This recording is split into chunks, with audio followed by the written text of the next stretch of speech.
Following Taiwan's 9-1 elections, TVBS commentator Yu Wenqi spoke with Guo Chonglun, deputy managing editor of United Daily News, and David Sachs, a research fellow at the Council on Foreign Relations, to analyze the results of the elections. The experts remarked that the Democratic Progressive Party's supposed strategy of resisting China and protecting Taiwan has failed. And although the Kuomintang won the local elections, this momentum may not last in the 2024 presidential elections. The Democratic Progressive Party's defeat may arouse a sense of crisis, and they might regroup and have a comeback for the 2024 presidential elections. Welcome to TVBS Meeting Room, where we tackle global issues with a view from Taiwan. I'm your host, Wenqi Yu. Today, we have a special program to look at Taiwan's local elections that took place yesterday and their global implications. We're pleased to have with us Chonglun Guo, the deputy managing editor of a leading newspaper, United Daily, in Taiwan, as well as David Sachs, a research fellow at the Council on Foreign Relations, specializing in China and Taiwan.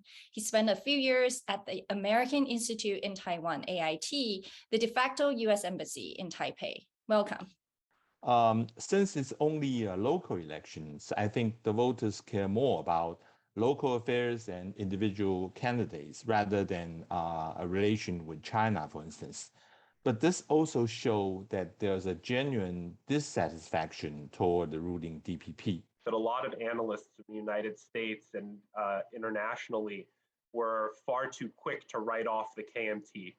And I think that that was a flawed analysis, and clearly now we've seen that that was a flawed analysis. Kuomintang's big victory also marks one of the biggest setbacks in the history of the DPP. Has the Democratic Progressive Party's campaign strategy failed? I noticed that DPP tried to campaign on so-called resist China, protect Taiwan slogan, but it did not really work.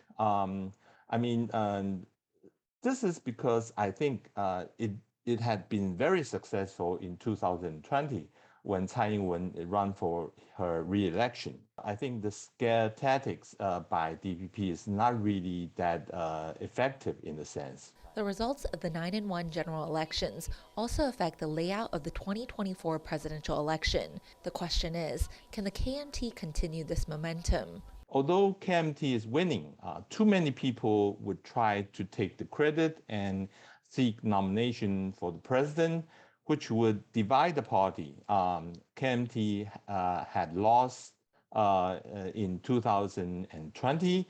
It's most likely that it will lose again in 2024. On the contrary, DPP may be losing in this election, but would help DPP to create a sense of crisis and help to consolidate and make sure that the vice president, William Lai, will win the nomination and subsequently, hopefully, win the election in 2024. 2024, I think it will be difficult for the KMT to translate these victories on the local level into victory on the national level in a presidential election. But I also think that we see clearly the KMT still has broad support across Taiwan.